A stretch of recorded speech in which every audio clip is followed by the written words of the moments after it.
dans cette vidéo, nous allons voir comment créer dynamiquement des images et tout autre type d'assets, comme des fichiers son, des vidéos, etc.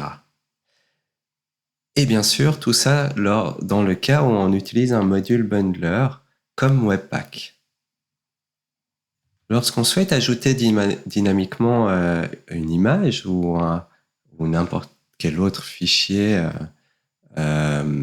eh bien, nous allons devoir importer à l'aide de notre module bundler cet asset. En ECMAScript 6, on va utiliser le mot-clé import. On va donner un nom à la variable qui va contenir un lien, une URL vers cet asset, c'est-à-dire le chemin vers l'asset qu'on importe. Et puis, on va indiquer ici le chemin avant la compilation vers ce fichier. Par exemple, si c'est un fichier image, il sera dans le répertoire src/img.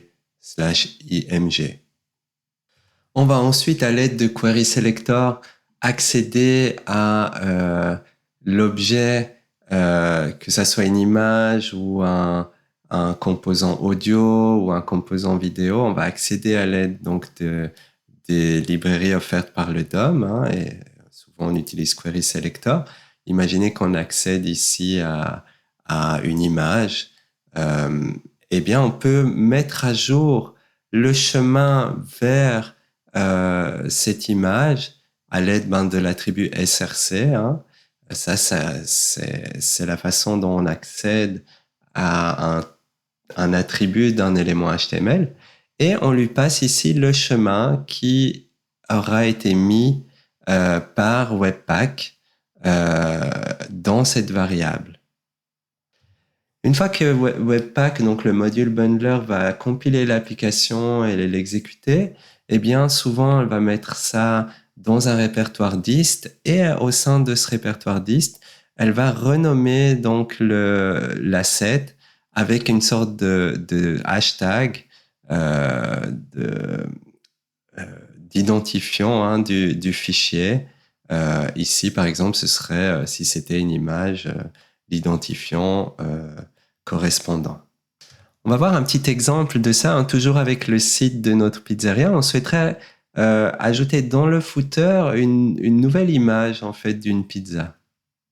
Ici, dans notre projet, on a rajouté cette image-ci dans le répertoire des images, et maintenant, on aimerait dynamiquement pouvoir créer un tag image HTML qui va pointer vers cette image-là.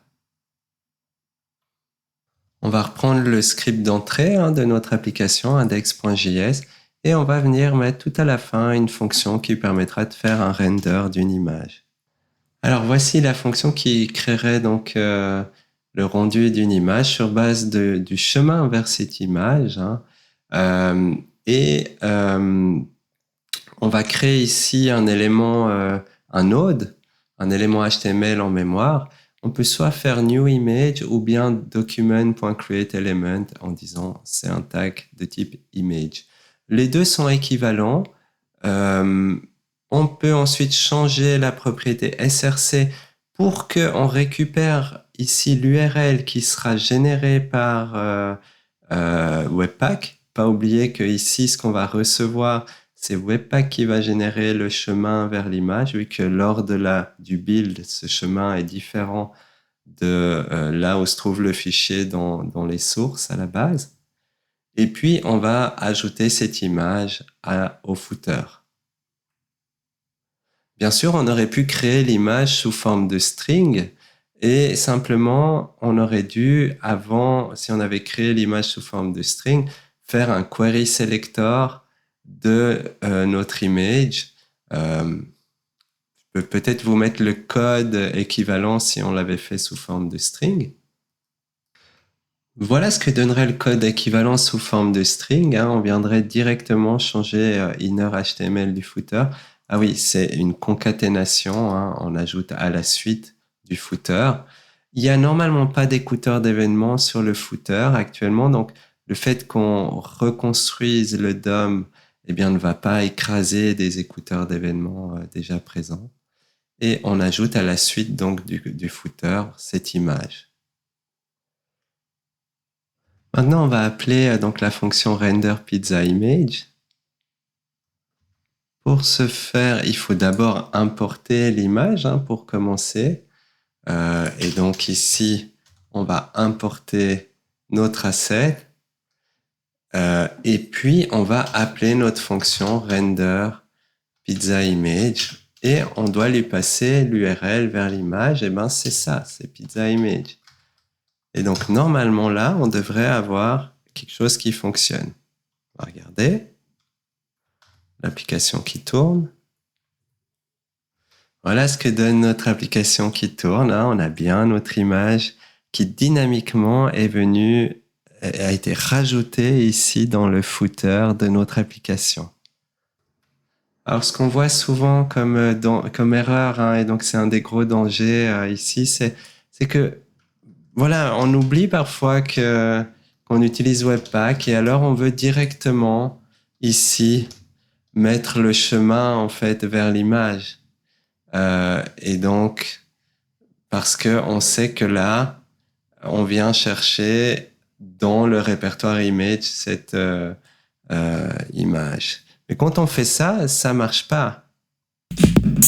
Voilà, vous voyez qu'ici, l'image ne s'affiche pas. Parce qu'en fait, Webpack ne trouve pas l'image et ce chemin-là lors du build. Parce que le chemin est différent. Et donc, faut vraiment pas oublier, quand on met son code en ordre, de toujours importer ces assets. Et c'est cette variable-là qui va contenir le chemin réel vers l'image. Parce que Webpack s'occupe d'optimiser vos assets.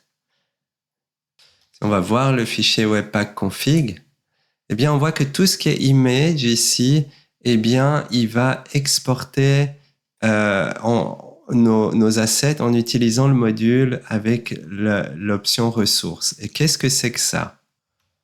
En fait, Webpack permet 4 façons différentes de charger en fait des assets. Asset resource, en fait, ça émet un fichier séparé et ça exporte l'URL. Quand on va voir un peu plus dans les détails, on a un exemple dans la doc, resource asset. On voit que là, si on met resource asset, ça c'est le type de fichier qu'il va pouvoir charger, que Webpack va pouvoir charger. On voit qu'ici, on vient chercher l'image qui se trouve dans un répertoire source. Bon, c'est différent du nom de répertoire que nous on utilise. Et puis, on voit que on vient utiliser cette variable qui va contenir un lien, le chemin vers le nouveau fichier qui se trouvera lors du build dans le répertoire dist. Alors, on sait que quand on utilise npm start, le répertoire dist n'est pas créé, tout est dans la mémoire du browser, tout ça est géré magnifiquement par le browser. On l'a vu précédemment dans une autre vidéo. Voilà, on pourrait configurer différemment Webpack pour que, en fonction de la taille du fichier, eh bien, soit il crée un nouveau fichier vers lequel il pointe, soit il fait passer le fichier en base64. Et ça, c'est quand on met ici juste asset. C'est expliqué dans la doc. Et pour conclure, donc, en résumé, d'abord, on importe ces assets en entrée de son script. On vient ensuite, à l'aide d'un élément qu'on a accédé via le DOM, changer la propriété src vers la variable qu'on a récupérée lors de l'import. Et puis, le fait qu'on utilise un boilerplate qui est bien configuré, tout va se faire automatiquement, les changements de nom de fichier, de chemin, tout ça se fait très très bien par Webpack. Et on a vu qu'on pouvait générer de l'HTML de deux façons, soit à partir de strings, soit à partir de Node Element.